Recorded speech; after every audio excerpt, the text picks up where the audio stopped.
And joining us now, comedian, SNL alum, movie star, political pundit, sometimes hilarious guy, and bourbon maker, Rob Schneider. Welcome to American Ground Radio, sir. Thank you so much. I appreciate you, Stephen. Thanks for having me. You know, it's quite an honor. And by the way, I wanted to call you a couple of weeks ago because it was daylight savings, and I wanted to talk about Mr. Bauman. Wanted to change your clocks, but man, I've been a fan of yours since before you were on SNL. I loved that change your clocks back from your middle school gym teacher. I thought it was hilarious. Thank you. My mother, was a Filipino lady, she was, God bless her, and she used to call me every year when it was time to set your clock back. It was so beautiful. She said, Robert, it's mother. She always identify herself like I have no idea who that Filipino woman was, been haunting me my whole childhood. Robert, it's mother. It's your mother. Your mother, not mom. It's your mother. Set your clock back. It's mom.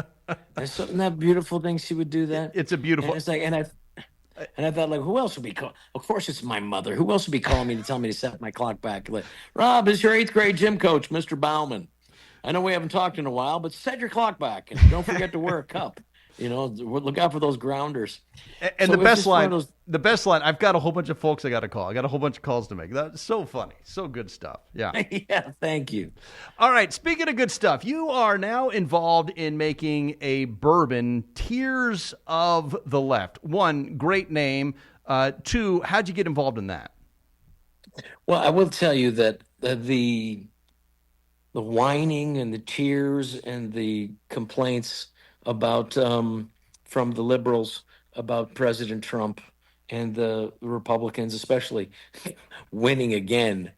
I mean, that's pretty phenomenal. The greatest comeback in political history, and having the House and the Senate. Unfortunately, they're not able to pass laws because it's a bunch of rhinos in there. But the idea that they could is still pretty good. Hopefully, they'll get the Save Act put through in some form. Right. But the complaining and the whining just seemed so over the top, and seemed like we should do something with those tears.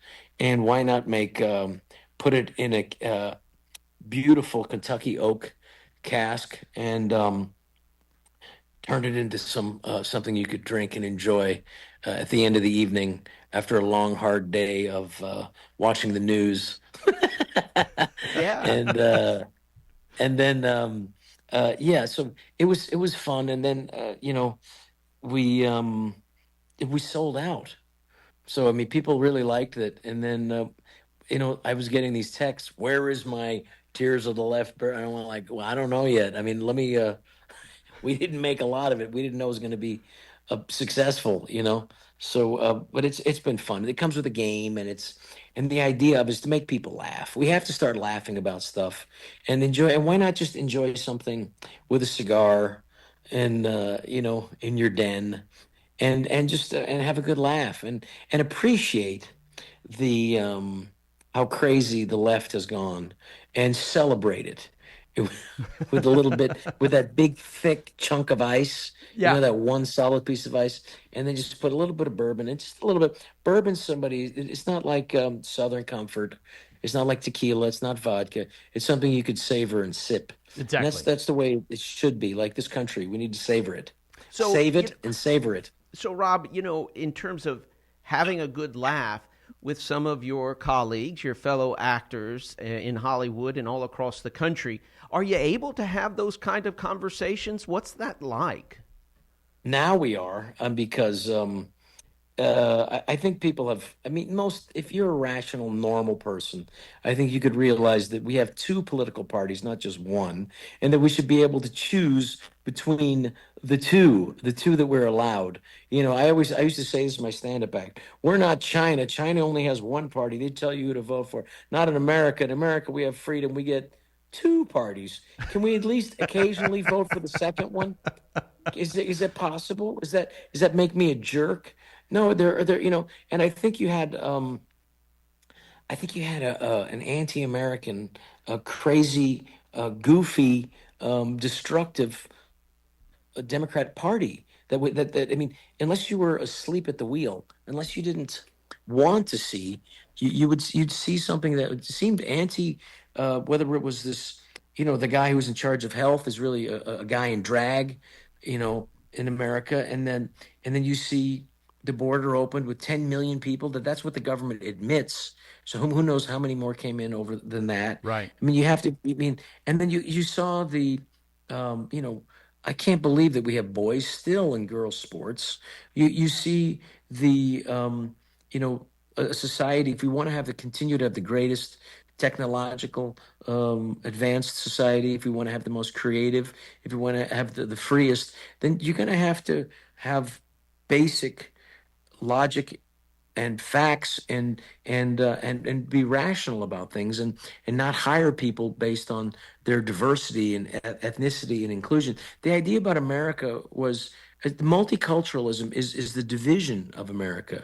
When the Polish and the Irish and the Italians came in by the hordes up until about 1921, they came in carrying an American flag. They wanted to be American.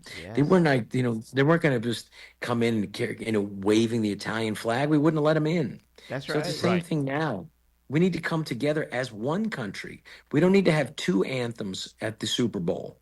That's divisive. And it's what you have is that the only way that communism is the destructiveness of communism, socialism, is going to degrade the society, and the degradation of what is the real definition of evil is the degradation of something good. Mm. And this society, the greatest nation in the history of the world, is it perfect? No, but our founding fathers never set out to make a perfect nation, a better society, a better country, and that is something to be celebrated. But it is a union that is. I mean, that's why the Abraham Lincoln wanted to preserve the union, Right. and he was willing to do it at almost any cost.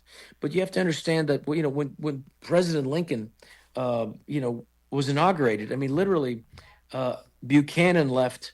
Was it Buchanan? Who's the president Yeah. before? Yeah. It's Buchanan. Yeah. James Buchanan. Buchanan. But he left Washington D.C. He says, "I leave as the last president of the United States." Mm. 9 days before, uh, it was 9 or 11 days before Lincoln was inaugurated. The South seceded from the Union before his inauguration. Right. So there was only 16,000 troops in all of the United States itself. And by the time he left, there was 600,000. But 600,000 also died. They Right. died to preserve our union. A union, it means that our to be together as one nation. And so the more that this idea of diversifying and multiculturalism, all people are welcome, and but they're not guaranteed success. They're guaranteed the possibility of it. They're guaranteed to be included because they're American, not because they're green or yellow or because of their religion. It is something that it is a gift from God you are blessed to be in this nation. If you're a Exactly. citizen of the United States, you are blessed. And therefore, but you also have responsibilities. And the responsibilities is to defend and uphold this nation. And you see people being destructive against it. So in our way, the Tears of the Left was trying to, get people to laugh at this, and also ourselves. I mean, I'm tired of the struggle. I'm tired of the fight in a humorless way. If we don't laugh at it, maybe if we laugh at it, maybe they'll come around. And I would offer all my leftists, liberal, Hollywood, goofy friends we're still clinging to, and still being saying that America is not the greatest nation on earth. I invite them to have a glass of their own tears, and let's sit down and talk about it. I I love love that. that. And you know what? What's that? I'd drink to that. Well, yes, and one other comment on this, right behind me in the studio is George Washington. We talked about that before. You have now joined the ranks of George Washington because he was, at the time of the founding, he was the nation's largest distiller of whiskey. So well done. You're walking in the footsteps of George Washington. Well, I think it was the tears of the crown that he was able to That makes tears sense. of tears of King George. I love it. I love it. I hear another flavor coming. That's excellent. Rob Schneider, thank you Absolutely. so much for being a patriot. Thank you so much for spending some time with us here on American Ground Radio. And everybody go check out Tears of the Left. I had some the other night. It was delicious. And he's right. You put some Fantastic. ice in there. You just sip it, and you're like, oh, man, America's great. It is a great country, and it is a great whiskey. And thank you for reminding me. I got something in common with George Washington now.